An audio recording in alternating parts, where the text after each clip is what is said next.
Assalamu Walaikum. Hello friends, how are you? Welcome back to my another video.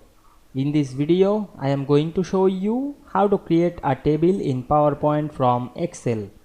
Let's get started. At first, you have to open a PowerPoint presentation. Then we want to create table in PowerPoint from Excel. Then go to the home menu. Then select the new slide drop down menu. Now I am create a blank slide. Then go to the insert menu, then select the table option.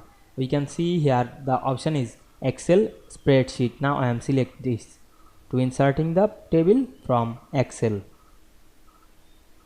Now we can see here the interface is Excel but the software is PowerPoint. You can resize the cell and write anything. Now I am write anything to this table cells. The table look like the Excel spreadsheet. Then double click on the outside. Now we can see we go back again our PowerPoint presentation. You can go to again the spreadsheet Excel, double click on the table, then automatically go to the Excel spreadsheet. We can see here the all option is Excel. You can merge the cells.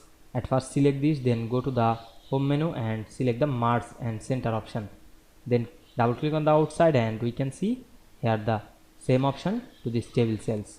I hope you enjoyed the video. Please like, comment, share and subscribe my channel. Thanks for watching.